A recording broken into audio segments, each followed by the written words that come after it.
The hospital clerk looked at my card, looked at the balance on her screen, and asked if I wanted to pay the full amount. I said yes. She nodded, typed for a few seconds, and printed a receipt for $4,812.73. Not $32,000. $4,812.73. My phone buzzed in my coat pocket while the paper was still warm in my hand. It was my husband, Mark. Please do not embarrass my family. Just send the $32,000. I stood in the hospital billing office with a receipt that proved his family had lied to me, and for a moment all I could think about was the child upstairs. Eli was 7 years old. He was pale, sweet, missing 2 front teeth, and actually sick. That part matters, because the cruelest thing my husband's family did was not invent a sick child. They took a real one, wrapped him in panic, and used him like a locked cash box that only my guilt could open. My name is Claire. I was 34 years old, married for 6 years, and until that morning, I still believed my husband was the soft one in his family. I thought Mark hated conflict. I thought he avoided hard conversations because he wanted peace. I thought when he said, "They're just scared," he meant scared for Eli. I did not understand that sometimes peacekeeping is just lying with a nicer voice. Mark's family had always treated money like weather. It happened. It hit them. Someone else was supposed to help them stand under a roof. His mother, Ruth, called it family support. His sister, Dana, called it emergencies. Mark called it not keeping score. I was the one who kept score, quietly, because I was the one whose savings kept disappearing in small, reasonable pieces. $300 for Ruth's car repair. $900 for Dana's rent after she said her payroll deposit was late. $600 for Mark's cousin after a basement flood that somehow never came with photos. Nobody ever asked me directly at first. They asked Mark. Then Mark asked me while we were making dinner, or folding laundry, or lying in bed with the lights off, where refusing felt like starting a fight in a room that had been calmed 5 minutes earlier. "It's just this once," he would say. Then they would do it for us. Then, "You know my family is not as organized as yours." That last one always landed strangely. My family was not rich. My father had died when I was 27, and what he left me was not a fortune. It was enough to pay off my student loans, buy half of the little house Mark and I lived in, and keep an emergency fund that made me sleep better at night. Mark knew that. His family knew that. They talked about my father like his death had made me practical instead of sad. Ruth once said, "Claire is good with money because she had to grow up fast." She said it like a compliment. What she meant was that I could absorb impact without making noise. Dana was Mark's younger sister. She was 31, loud when she was happy, louder when she was angry, and constantly surrounded by crises that somehow became group projects. Her son, Eli, was the only person in that family I never resented. He was funny and gentle and obsessed with space. At family dinners, he used to crawl under the table with a flashlight and tell me he was exploring Mars. When he got tired, he climbed into my lap like he had known me his whole life, because in a way he had. So when Dana called on a Thursday night, sobbing so hard I could barely understand her, my first feeling was fear. Not suspicion. Fear. Mark put her on speaker. We were in the kitchen. I was rinsing a mug. He was standing by the sink with his shoulders already tight. "It's Eli," Dana said. "They found something. The doctor said he needs treatment right away." The mug slipped in my hand and knocked against the sink. Ruth was on the call too. I could hear her crying in the background, saying, "My baby, my poor baby." Dana explained it badly at first. There had been tests, then a specialist, then a treatment plan, then a phrase I had to ask her to repeat twice because panic makes people use words like everyone already knows what they mean. It was not cancer, thank God, but it was serious, an immune disorder. There would be infusions, scans, medication, follow-up care, insurance arguments, and a hospital system that moved fast when it wanted money and slowly when people needed answers. I sat down at the kitchen table. "What do you need?" I asked. I meant meals, rides, help with paperwork, someone to sit with Dana. Dana took a shaky breath and said, 32,000. Mark closed his eyes. I looked at him. He did not look surprised. That was the first small crack. Not the amount. His face. He knew before the call. $32,000? I said. Dana started crying harder. Ruth said, "Claire, please." He is a child. I remember that sentence because it was the first time anyone had answered a question I did not ask. I knew Eli was a child. That was why I was already scared. That was why my hands were cold. I asked, "Is that the hospital balance? Is there a bill?" The silence after that was not grief. It was offense. Ruth said, "Are you seriously asking for proof?" Mark said my name softly, the way he did when he wanted me to stop before I made him uncomfortable. Dana said, "I do not have time to scan paperwork while my son is sick." I said, "You do not have to scan anything. Give me the hospital billing number and Eli's account information. I can pay them directly." Nobody answered. That silence was the second crack. Then Dana said, "We need the money today." "For what exactly?" "For his treatment." "Then I can pay the hospital." Ruth's crying changed. It got sharper, angrier. "This is why people do not ask for help," she said. "You make them feel small." I looked at Mark again. He was staring at the table. I needed him to say, "Mom, Claire is offering to pay the hospital." That is help. He did not. He said, "Maybe we can talk privately." After the call ended, he rubbed both hands over his face and told me his family was terrified. I told him I was terrified too. "Then why are you making it about paperwork?" he asked. I stared at him. "Because $32,000 is not paperwork, Mark. It's Eli."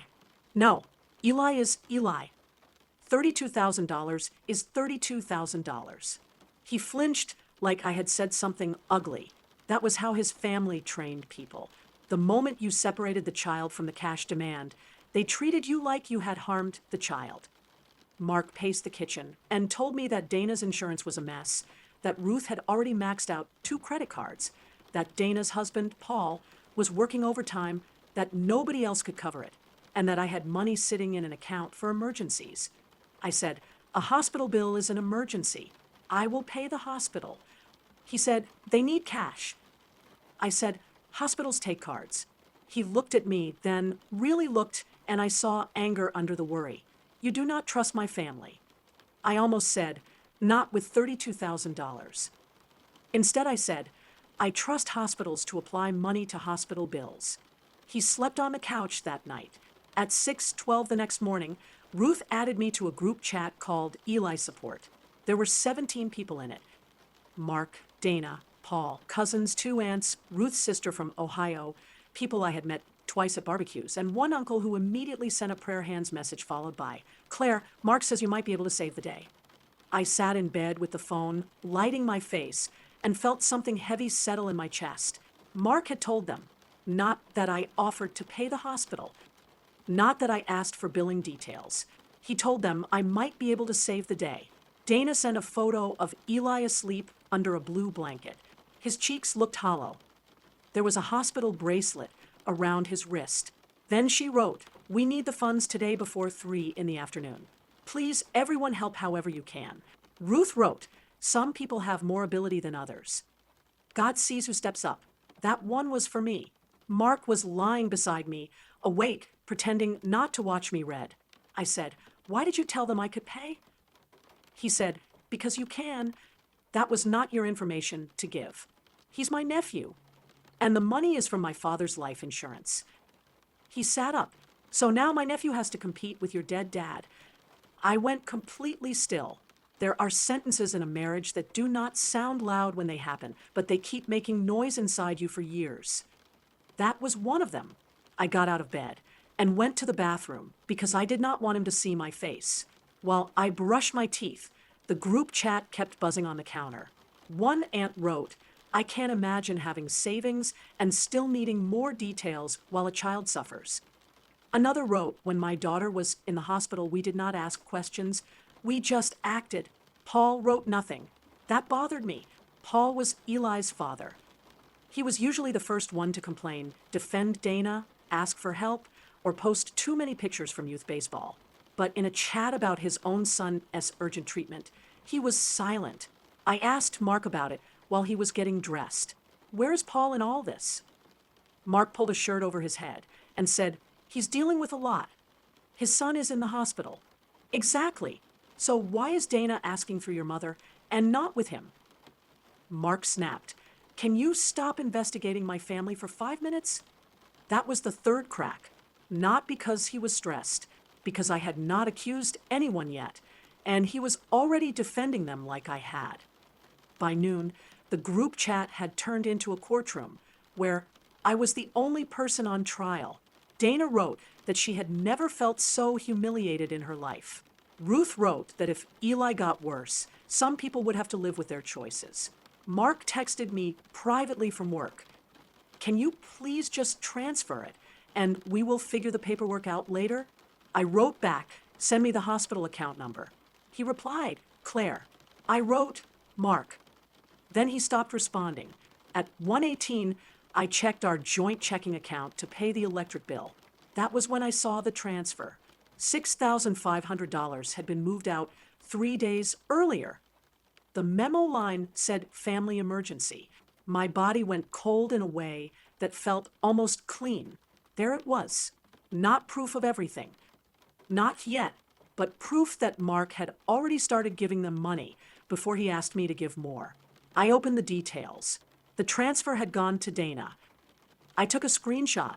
Then I looked at the savings account my father had left me. Separate. Mine. The one Mark knew existed, but could not access without me. For the first time, I was grateful I had never added his name. I called the hospital. It took 42 minutes, 2 transfers, 1 dropped call, and a billing clerk named Melissa who sounded tired but kind. I explained that I was an aunt by marriage, that I wanted to make a payment toward a child's account, and that I did not need medical details. I just needed to know whether payments could be made directly. She told me that with the right patient information, yes. I asked what information was needed. She listed it: name, date of birth, address, account, or guarantor number if I had it. I had Eli's full name.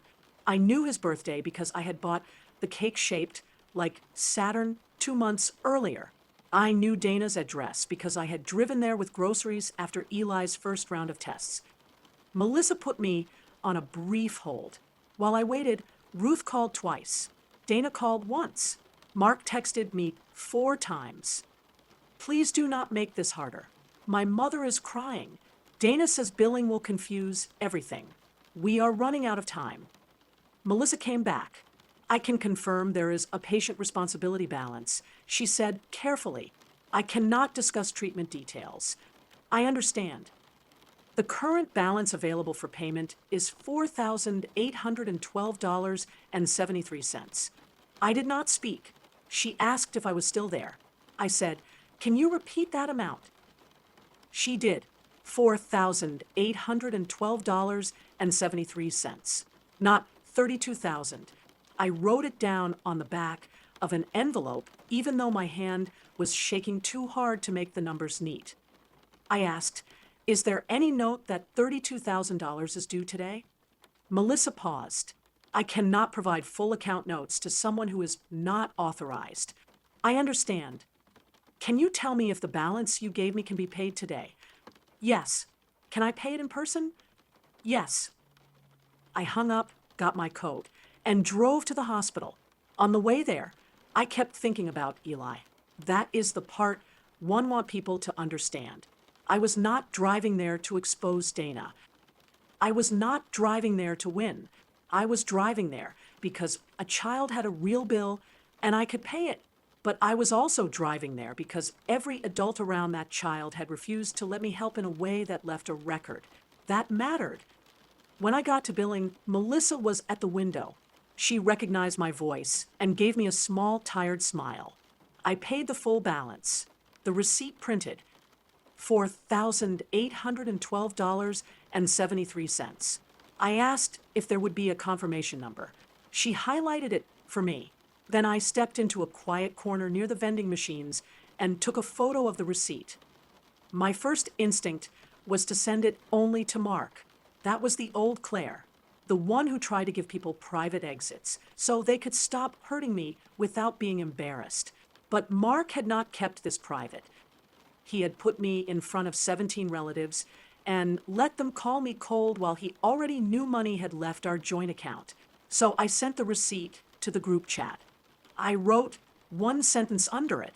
Eli's current hospital balance has been paid directly to the hospital. For 13 seconds, nobody typed. I watched the little dots appear, vanish, appear again. Dana wrote first. Why would you do that? I looked at those 5 words for a long time. Not thank you. Not is it paid. Not Eli is covered. Why would you do that? Ruth wrote, Claire, this was not your place. I laughed once, not because anything was funny, but because my body did not know where else to put the shock. Mark called me. I let it ring. Dana wrote, you do not understand the full situation. I wrote back. Then, explain why you asked for $32,000 in cash when the hospital balance was $4,812.73. The chat exploded. One cousin wrote, wait, what? The aunt from Ohio wrote, Dana? Ruth wrote, this is private family business. I wrote, it stopped being private when you added 17 people to a chat to pressure me. Mark called again. I answered. He did not ask about Eli. That was the moment the last soft part of me turned cold. He did not say, is the bill really paid? He did not say, thank you. He did not ask whether I had seen Eli or whether Dana was okay. He said, take that down. I was standing under a fluorescent light beside a vending machine full of stale crackers, and my husband was telling me to unsend a receipt. You can't take down a group text. I said, you know what I mean. Apologize. Say you misunderstood. I did not misunderstand a receipt. You humiliated Dana. Dana asked me for $32,000. There are other expenses. Then why did nobody say that? He lowered his voice. Because it is complicated. There it was. Complicated. The word people use when the simple version makes them look guilty. I asked him, where did the $6,500 from our joint account go? He went quiet, not confused, not surprised. Quiet. Mark, he said, I was going to tell you. I closed my eyes. That sentence is never the beginning of honesty. It is what people say after they are caught. Tell me now. Dana needed help before this. For Eli? He did not answer. For Eli, Mark? He said, Paul messed up. I remember the vending machine humming beside me. I remember a little boy walking past with an orange balloon tied to his wrist. I remember thinking that my life had split into before and after that sentence. Paul messed up. Not Eli needed help. Paul messed up. I asked, what did Paul do? Mark said, do not do this over the phone. You did this to our bank account over the phone. He made a sound like I had slapped him. He has debts, Mark said. Bad ones. Dana was trying to keep the house stable. Mom thought if we could just cover the gap, Paul could fix it. Gambling. Silence. Mark. Yes. I leaned against the wall because my knees felt loose. Eli was upstairs, a real sick child, in a real bed with a real hospital bracelet. And downstairs, all the adults had built a cash demand around him that included his father's gambling debts. I said, how much? Mark said, Claire, please come home. How much? I do not know the exact number. That meant he knew enough. I hung up. Then I drove home, not to talk, but to look. When I walked into the house, Mark was not there yet. He had probably left work the second I stopped answering. I went to the small desk in our bedroom where he kept the tablet he used for bills. I knew the passcode because we were married, and because until that day I thought shared passcodes meant shared lives. There were no dramatic hidden folders, no secret name, no careful cover, just email. The first thing I found was a message from a lender I had never heard of. It mentioned a past due payment, a high interest balance, and a secured note. The second was from Dana. Mark, please. If Claire finds out Paul put the house up, she will never help. Mom said you could talk her into it if we keep it about Eli. I read that sentence 3 times. If we keep it about Eli. Not because Eli was not sick, because Eli was useful. I took a photo with my phone. The next email had an attachment. I opened it and saw Paul's name, Dana's name, and Mark's name. My husband's name. Not as a witness, not as a helpful brother, as a co-signer on a short-term loan tied to Dana and Paul's house. I did not understand all the terms, but I understood enough. Mark had put his name on something without telling me. He had moved money from our joint account without telling me. Then he had asked me to empty part of my father's account to save his family from a debt he had already touched, and he had let them use a sick child to do it. The front door opened while I was taking pictures. Mark came in fast, breathless, still in his work shoes. Claire. I held up the tablet. He stopped. It is strange how people look younger when they know they have been caught. Smaller, almost like they want you to remember every version of them you loved before this one. He said, I can explain. I said, you are going to try. He sat on the edge of the bed. I stayed standing. He told me Paul had been betting for years. Sports, online games, stupid apps, cash advances, anything with odds, and a promise. Dana had covered it at first because she was embarrassed. Ruth found out and tried to help. Mark found out after Thanksgiving when Paul disappeared for a night and came back saying people were threatening him. I asked why nobody reported anything. Mark said Paul begged them not to. I asked why Mark co-signed a loan. He said Dana was going to lose the house. I asked why he did not tell me. He said, because you would have said no. There it was. The first honest thing he said all day. I sat down across from him. Yes, I said, I would have said no. He looked wounded by that, like my refusal in a world where he had not asked was still a betrayal. That's my sister. And I am your wife. Eli is sick. Eli's hospital bill is paid. He looked away. I said, do not use him with me. Not again. His eyes filled with tears. For 6 years, that would have moved me. Mark crying was rare. Mark crying usually made me soften, reach for him, help him shape his guilt into something we could both carry. That day, I watched him cry and felt nothing but distance. He said, I was trying to protect everyone. I said, no, you were trying to protect yourself from telling the truth. He shook his head. You do not know what it is like in my family. That almost made me laugh. Mark, your family has been in my kitchen, my phone, my bank account, and my marriage for 6 years. I know exactly what it is like in your family. He flinched. Then he said the sentence that ended us, even before the lawyer did. If your father were alive, he would want you to help a child. I stood up so fast the chair scraped the floor. He knew. He knew that my father had spent the last year of his life worrying about whether I would be okay without him. He knew that money was not just money to me. It was the last thing my father had managed to protect for me when his body was failing. And Mark used it, just like his family used Eli. I said, my father would have paid the hospital. He would not have paid your brother-in-law's gambling debt. Mark opened his mouth, but I was done hearing him. I packed a bag that night. Not everything, just enough to leave before the guilt came in waves. While I packed, Ruth called over and over. Dana sent voice messages. Mark stood in the doorway telling me I was making this bigger than it had to be. That sentence made me stop folding a sweater.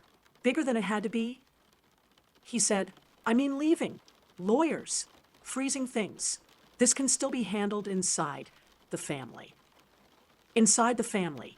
That was the room where truth went to suffocate. I said, no. He said, no what?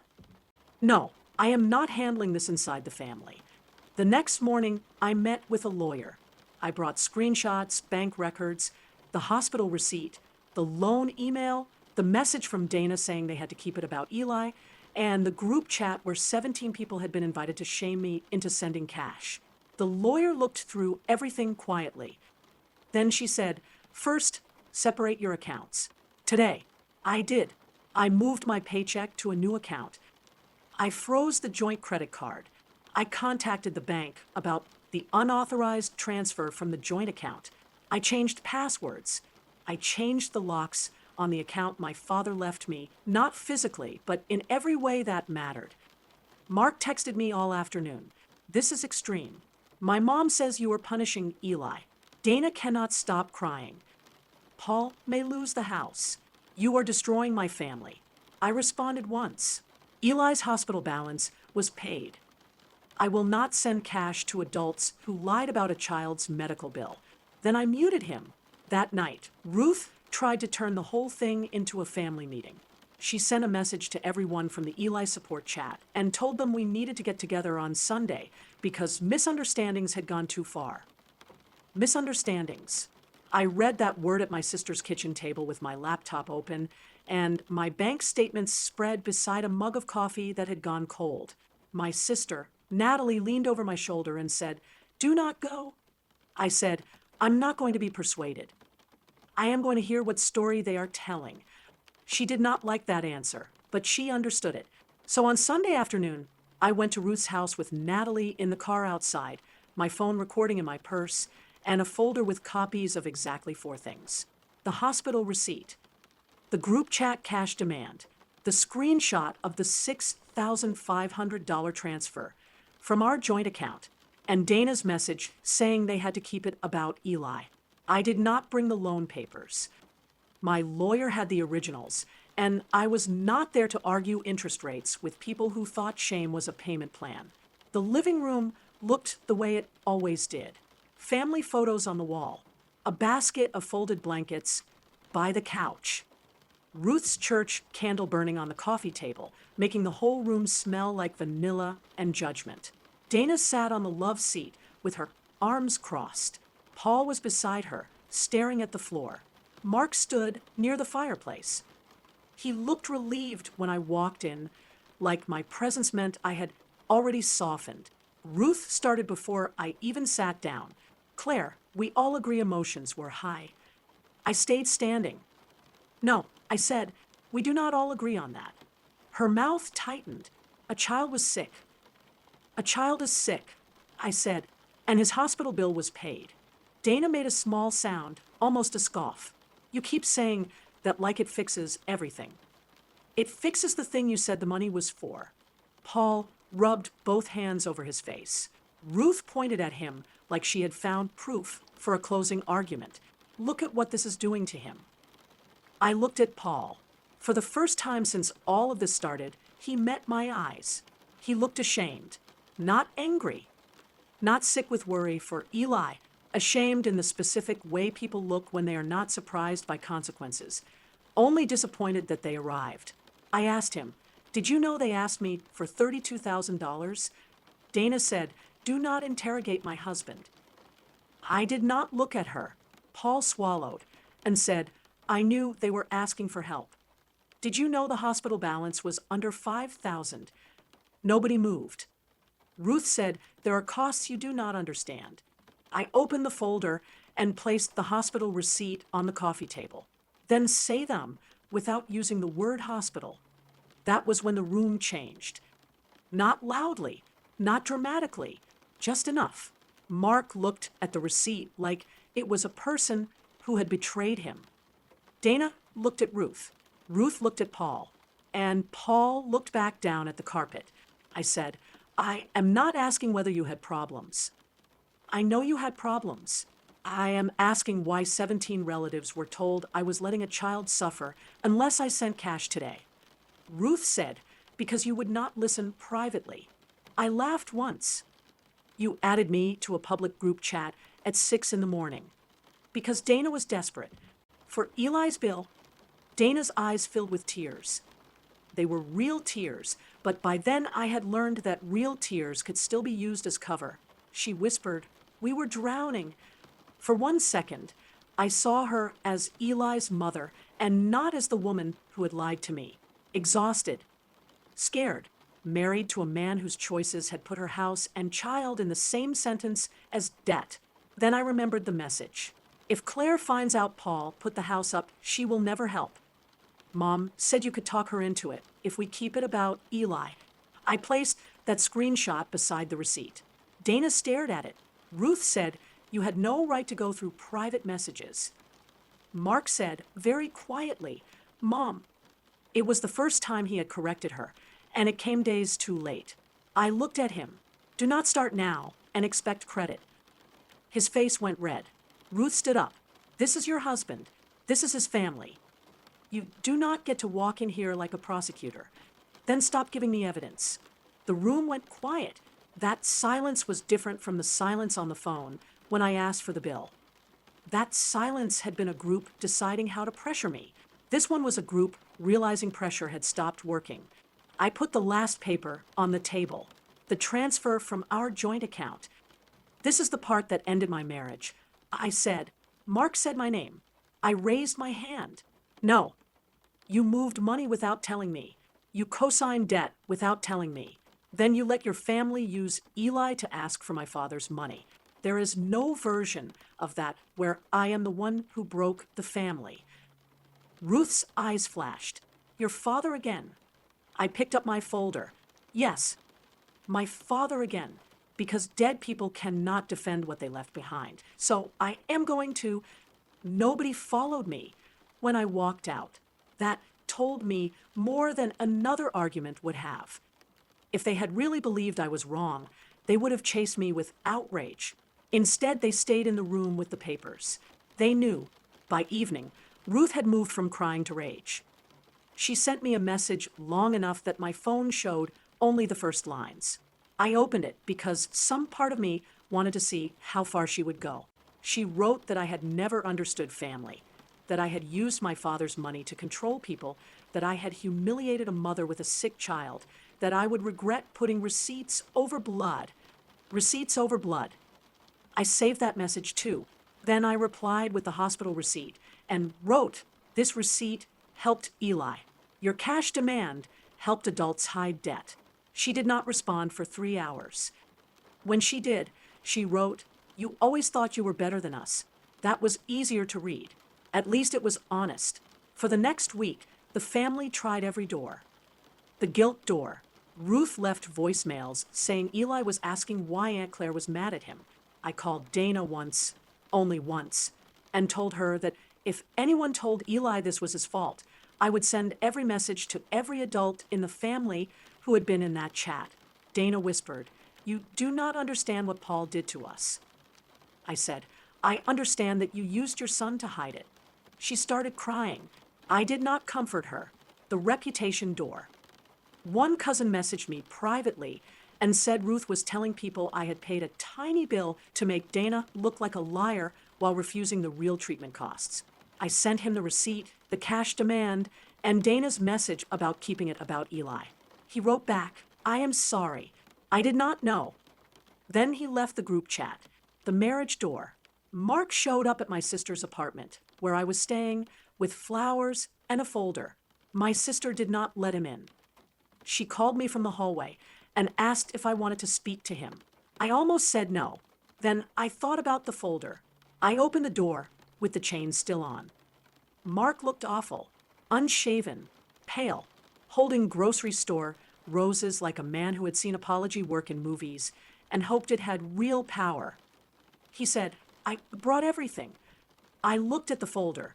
Everything, the loan papers, the payment schedule, the texts with Dana, everything. I said, give them to my lawyer. His face broke. Claire, please. I am trying to be honest now. Now is late. He swallowed. I was scared. So was I. I thought if I fixed it, no one had to know. You were going to fix it with my money. He did not deny it. That was the worst part. By then, he had stopped defending the lie. He was just asking me to admire the guilt he felt afterward. He said, I did not think you would actually leave. I nodded slowly. I know. Because that was the role they had given me. The stable one. The understanding one. The one who might cry, might argue, might be hurt, but would eventually help clean the mess because a child, a mother, a sister, a husband, someone always needed something more urgent than my boundary. Mark said, what can I do? I looked at him through the narrow opening in the door. Pay back the joint account. Remove your name from whatever you signed with Paul if you can. Tell Eli the truth when he is old enough to ask why things changed. And stop using my father to ask for money. He cried then, quietly. I closed the door. 2 weeks later, my lawyer sent a letter to Mark, Dana, Paul, and Ruth. It said I would not provide cash assistance to any adult in that family. It said any future help for Eli would be paid directly to a hospital, pharmacy, school, therapist, or other provider after written documentation. It said any public claim that I had refused to help a sick child would be met with the hospital receipt and the family messages. It was not a dramatic letter. That was why I liked it. No insults. No speeches. No begging anyone to understand. Just boundaries in writing. Dana hated it. She called me from a blocked number and said, "You made me look like a monster." I said, "No, I paid your son S bill. You can decide what the rest made you look like." She said Paul was getting help. I said, "Good." She said they might still lose the house. I said, "That is not Eli's hospital bill." She got quiet. Then she said, "He loves you." That almost got me. Not because she meant it kindly, because it was Eli. And Eli did love me in the easy way children love adults who listen to them talk about planets. I said, "Then do not put my name in his pain." She hung up. For a while, I did not hear from Ruth.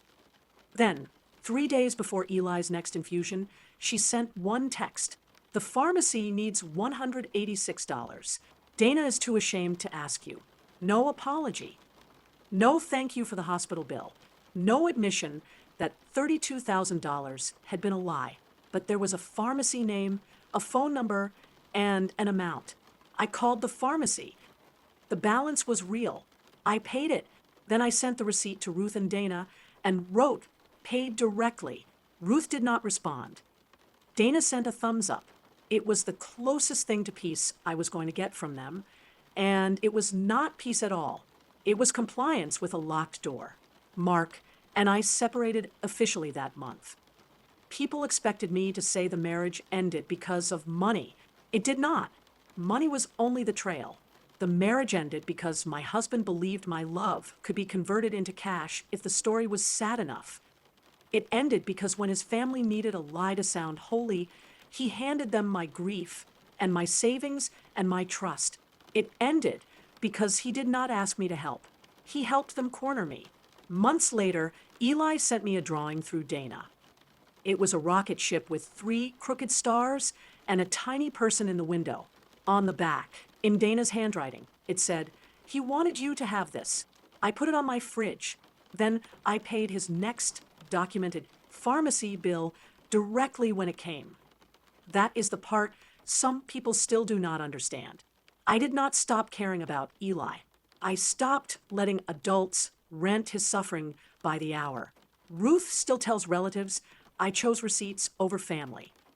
Maybe I did, but receipts told the truth when family used a sick child to lie. And the door stays closed to anyone who thinks those two things are the same.